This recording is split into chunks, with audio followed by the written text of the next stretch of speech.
You know that feeling, right?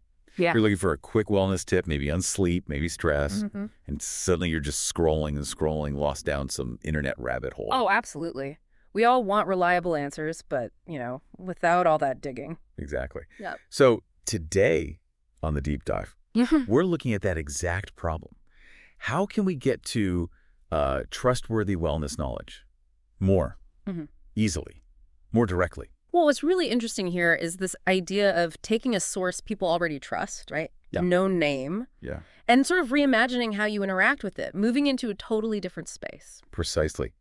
We've been diving into some concepts around Alive magazine. Lots of Canadians rely on them for natural health stuff, A very familiar name, yeah. right? And thinking about how it could potentially come alive, no pun intended, through voice tech. Just asking for that reliable info. Yeah, imagine that. Yeah, So right. our mission today is really to unpack the potential benefits, the practical uses of this kind of voice-first approach. And to help us picture it, we're even looking at a conceptual voice assistant. Voice model came up with it, called Ava. Ava, nice. Short for a live voice assistant. That's the idea, short and sweet. And I think that simplicity really reflects the core aim here, doesn't it? Making all that sometimes quite dense, alive content really accessible. Through just talking, natural conversation. Yeah, the ease of just asking a knowledgeable source for what you need, right, when you think of it. So, okay, let's talk nuts and bolts. How would you actually use Ava? Find what you need. Well, instead of typing or tapping on a screen. You just talk. You just ask. Like, Ava, play the latest from Alive on managing inflammation. Something like that. Exactly. Or maybe you're curious about a trend, Hmm. What's Alive saying about adaptogens this month? Or what about ashwagandha? And the really practical bit, I think, is when you could do this. Right, hands-free. Yeah. Like maybe you're chopping vegetables for dinner, or you're on your commute, walking the dog, Mm-hmm. hands are busy. Mm-hmm. That seamless experience. It points to this shift, doesn't it? How we get our information. More auditory, more immediate. We definitely see that trend elsewhere. And applying it to, trusted health information, that could be a really direct pipeline for answers. Right, in the moment you need them. Yeah. And it's not just about like one article at a time. What about curating stuff? You mean like playlists? Yeah. Could you ask Ava, say, play me some content on women's health, or give me a quick 5-minute audio piece on boosting immunity? That's a great idea. Tailored content streams? You could even imagine it learning what you're interested in. So personalized, maybe based on your wellness goals? Potentially, yeah. It could offer, say, short daily or weekly audio suggestions tailored to you. If we zoom out a bit, that kind of interaction, that personalization, it could really encourage a more proactive approach to well-being, couldn't it? I think so. Instead of just passively reading whatever article pops up, you're actively seeking and getting info that's relevant to you right now. Okay, let's switch gears slightly. Alive magazine often covers specific products, supplements, natural remedies. Right. They do deep dives on those. So how could Ava help there? The concept includes interactive product info. So you could ask questions about specific things. Exactly. Like, Ava, what are the potential benefits of taking vitamin D3?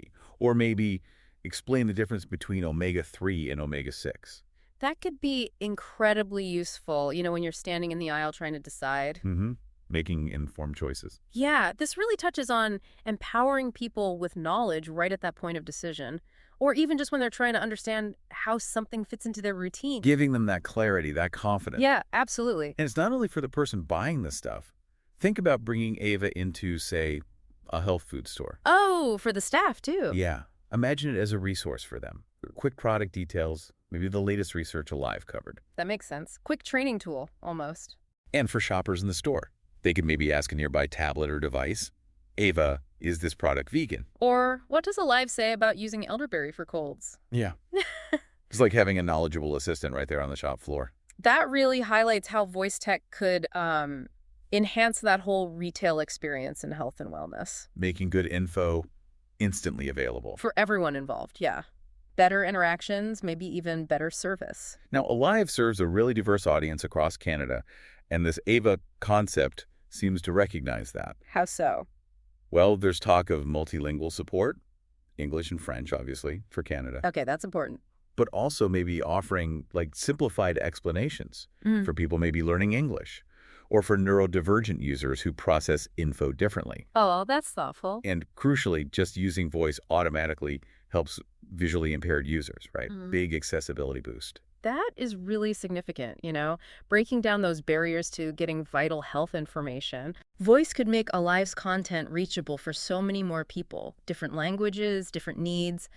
Everyone benefits from reliable guidance. Another angle here is Ava becoming more of a personalized wellness companion. How would that work? The concept mentions an optional sign-in.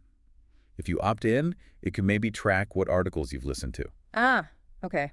And then use that. Yeah, to offer tailored suggestions. Like maybe it notices you listen to a lot about stress, so it asks, want to hear a quick tip for stress management based on what you've liked before? Interesting. So it's not just delivering info, it's sort of actively supporting your wellness journey. Kind of like a gentle nudge, a voice guide that gets your interests. That moves it beyond just being a search tool. It becomes more integrated, potentially more helpful day to day, fostering that consistent engagement. Definitely. And, podcasts are huge. So there's even a sort of podcast-like mode imagined. Okay, tell me about that. You could just ask, maybe, Ava, what's the audio selection from Alive today? And it would play something. Yeah, like a narrated version of a key article. A short, easy listen. Like a mini podcast feature. Exactly. And that could then be pushed out to, Spotify, Alexa Skills, Google Home, maybe Alive's own app. Ah, meeting people where they already are. Right, making it super easy to fit into their existing listening habits. That multi-platform thinking is smart, maximizes reach, maximizes convenience, makes it easy to engage however you prefer. And speaking of the core idea, we saw this LinkedIn post that kind of sums up Ava nicely. Yeah. What did it emphasize? Really honing in on making Alive's guidance more accessible, more personal and completely hands-free. All through voice. All through voice. Yeah. And frame it as a whole new way to experience the trusted wellness info, a new way to learn. More than just a format change, then. A new connection. Yeah, really stress that. And that focus on accessibility, that ease of use, it's just so key today, isn't it? Absolutely. Life's busy. Finding efficient ways to get reliable info is, well, it's critical. And voice could really streamline things for people seeking that wellness guidance. And to really help us see this, there were some image concepts we looked at. Visualizing Ava in action. Yeah. So one was just a friendly look for Ava itself, like an avatar. Sure. But then examples of people using it. There was Maya in Halifax. She's using Ava on her morning commute, maybe getting a quick tip. Right, fitting it into the routine. Then there was Carlos, a dad in Vancouver. He's in a store, using Ava maybe on his phone or a store device, learning about a supplement. That in-store scenario again. Uh-huh. Then Fran, a store associate maybe in Sudbury, she's using Ava on a tablet behind the counter to quickly pull up info for a customer. Those examples really paint a picture, don't they? They do. They show how it could just weave into different parts of the day, different situations. Yeah, they really illustrate the versatility, the potential reach, supporting people at home, on the go, in the store. So wrapping up this deep dive on this voice-first concept for Alive magazine via Ava, we've definitely explored some pretty compelling ideas. It boils down to making trusted wellness knowledge, easier to get, super convenient for busy lives. And offering learning that can actually be tailored to you, your interests, your needs. Right. At the end of the day, it really shows how you can combine something established and reliable, like Alive's content, with new tech, like voice, to create these new pathways for people to actually engage with and, benefit from wellness knowledge. more accessibly. A really interesting intersection of content and technology. For sure. And that kind of leaves us with a final thought for you, the listener. As voice tech keeps getting more integrated into everything, It's everywhere now. how else could you see it shaping how you find and use information about your own health and well-being? Could you picture yourself using something like Ava, making it a regular part of, trying to live a healthier life? It's definitely something to ponder as technology and our pursuit of wellness keep intertwining, isn't it?